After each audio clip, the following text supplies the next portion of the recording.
At saka sa totoo lang, siyempre medyo high profile po 'to eh. It will require so much security.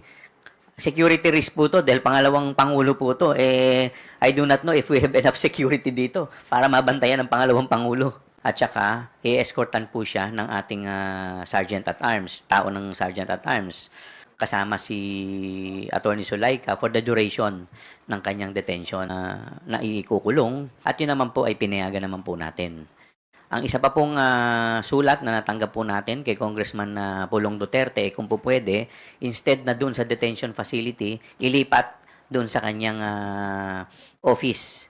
Doon na lang i-house. Ito po hindi natin na pinayagan dahil otherwise, ang mangyayari po niyan, yung susunod po, yung mga iba pa pong mga may connection o may mga kaibigan na congressman, gano'n na lang po ang gagawin. So sa amin pong paniniwala ay bad precedent po pag pinayagan po natin. At saka syempre, ayaw naman po natin na magbigay ng pabor. Gusto naman po natin pantay-pantay po lahat ang mga i-detain po dito.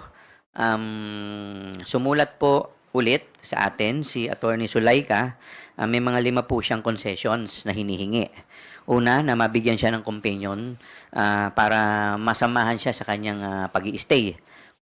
Ito po ay pinagbigyan po natin dahil alam naman po natin yung kanyang condition. Meron po siyang back condition. In fact, doon po sa committee hearing, provided yung kanyang companion ay na pinayagan po natin ay isang miyembro ng kanyang immediate family.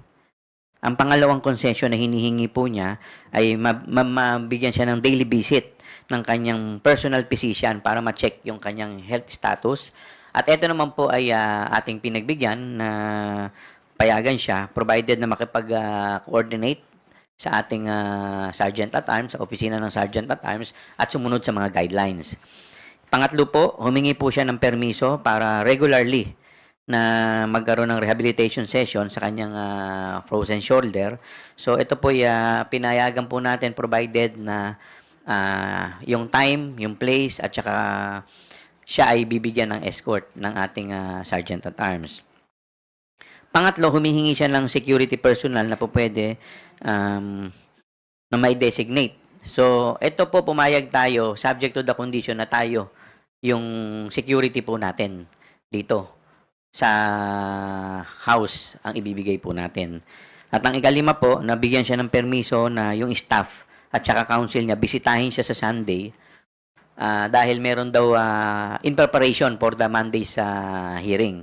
At ito naman po pinayagan natin subject sa guidelines ng OSA at binigyan natin siya ng oras from 1 to 7 p.m.